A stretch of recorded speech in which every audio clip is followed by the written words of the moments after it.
Usakwazi ukukhuluma nogogo, khuluma kokuthethene izinto, amavasha abahlosile bathi usokhuluza ukhokho bewe. Sakhuleka kunina abakhulu, hayi khona bogogo nomkhulu. Igama umfoka mbanje ithisa simbiza ngonduna kanjaba. Hayi khona yasuke yahlala, impungu sihlebelela ulwazi. Izinto zaqala zakhanya nenkinga zaphela emphela njaba. Isisa kithi siyakhala, sekhona nenyanga zamanga. Izinto sakithi siyahamba engathi sekhona abafundisi bamanga. Impungu ngayishikelela phansi. Wathi ngithi kunina benkashana kaMenzi yaphuza umlaza ngameva yaphula umlilo ngamahlamvu abanye bewucima ngamanzi. Nina belembele eqamanya amalembe ngokukhalipha usishaka kashayika ngemanzi ngesaba ukuthi ushaka. Ushaka kuyinkosi yasemashobeni ngiyakhuleka umhlaba wonke. Nasendaweni zonke nje la kuhamba kufinyele khona lo mfanekiso oqoshiwe uma ukuthi umusha kule channel. Ibizo lami ngumlekeleli umfoka Mbanjwa, umshana wakwaNgcobo ofuze fulele, omashiya amahlangatha azoshumayela, umzukulu kaMdumo, igaba elimabanga lizalo uthumbu la Tshatatsha, uTshatatsha kaPheshe, uPheshe kaMaguyane, uMaguyane kaVaphi, uVaphi kaNokhonjo. Kuhlala kuyintokozo ke kumina ukuthi ngifike la kwi channel ethenkulu Impunga Yesintu TV. La sifundisana khona isintu, sichushisane, sidodisane, sikhumbuzisana indlela eyayikade ihamba okhokho bethu. Uzokhumbula phela ukuthi iziningi izinto ezikhulunywa abantu bazibize ngesintu bebe bekhuluma amanyala. Akanqeni umuntu ukuthi uma uyinsizwa uvumelekile ukuthi uhambe uye bokantombazane uyolala bokantombazane athi umuntu isintu leyo nto. Uhambe bokantombazane makuthiwa iqomile uhambe uye kulala nifike nembathe ngokucansi.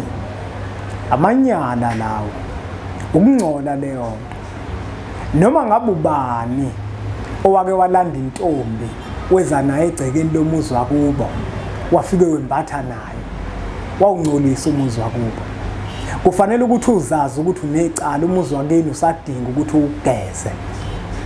Uma futhi uyintombazane wake walanda isoka waliletha kimi nafike nembatha ngokocansi, yazi ukuthi unecala elikhulu ethongweni ngoba umuzi wakini wawungcolisa ngokwenza kwakho njalo, nesithunzi futhi sethongo lakho wasidicilela phansi. Awukwazi ukuthi uyinsizwa noma uyintombi wembathe ngokocansi egcekeni lomuzi wakini ubambe iqhaza likayihlo neqhaza likamama okuzalayo. Ngokwesintu abantu abavumele ukwenza njalo abazali bakhe abakuzalayo, bona baganene abayindoda nomfazi. Wena njenganengane ukwazi ukuyenza into enjalo ngoba leyo nto iphenduka ichilo phakathi kwegceke. Sothi siyakhuluma nabantu abadala phakathi kwegceke bangaphenduli.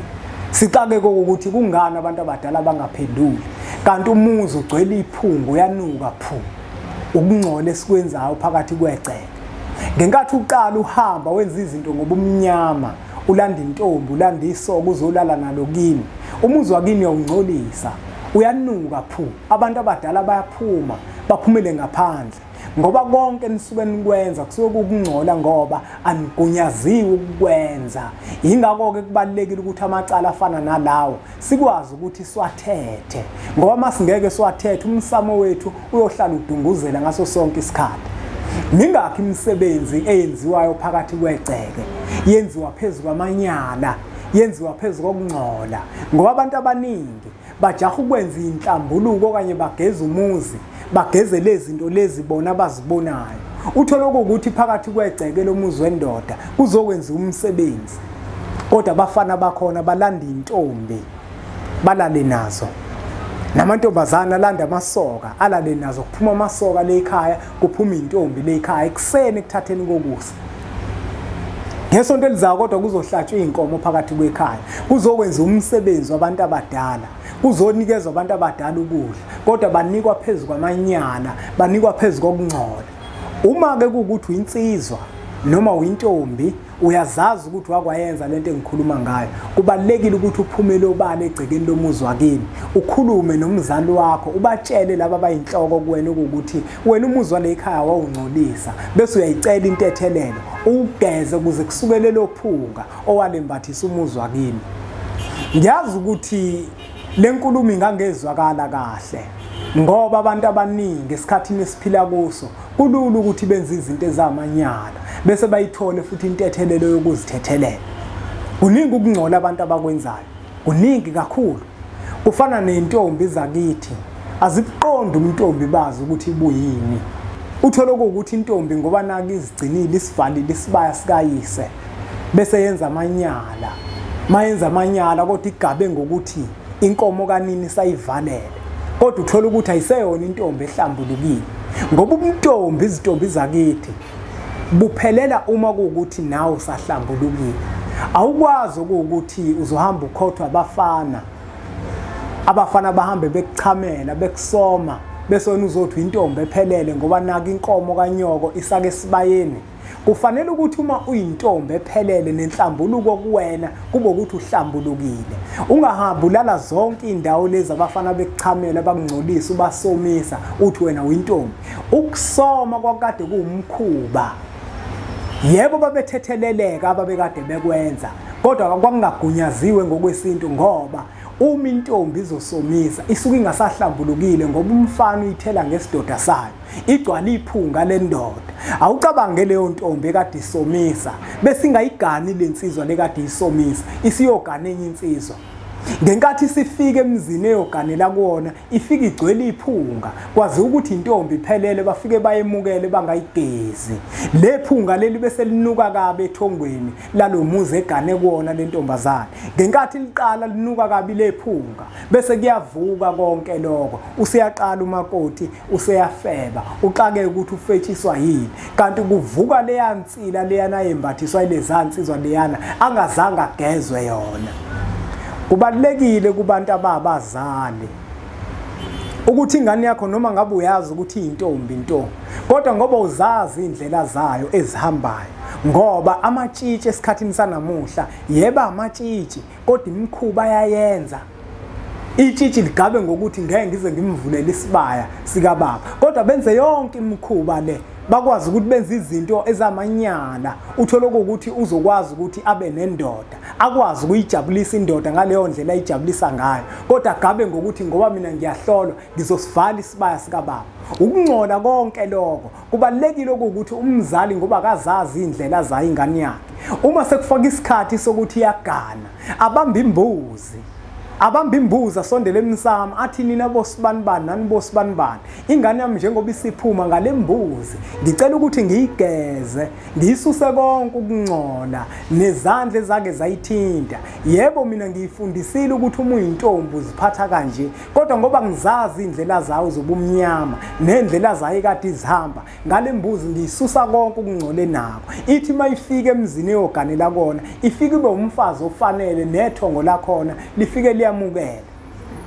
Hayi bafowethu kulungile angingawageqa amagula ngoba ngemuki ngiyazi ukuthi lenkulumo engiyikhuluma mhlambe iyalumela iyababa ngoba abantu abaningi abazuyizwa kahle ngesizathu sokuthi abantu sebaphila ngamanyala.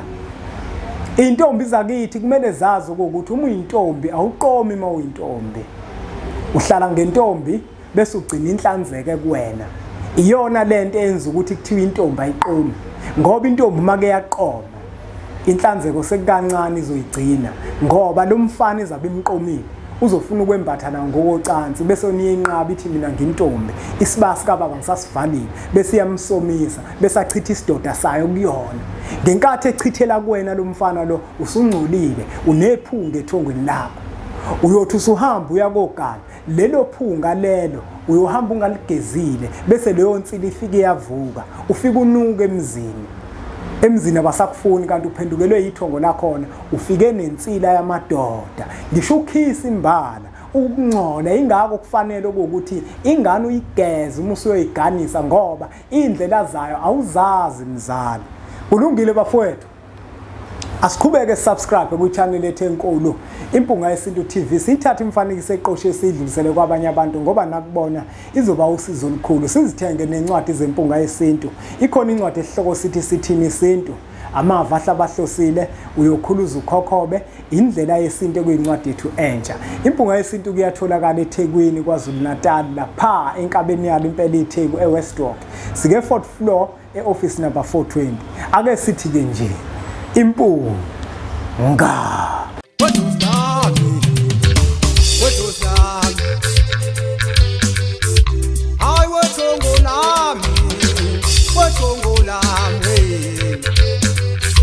Mina sengife mina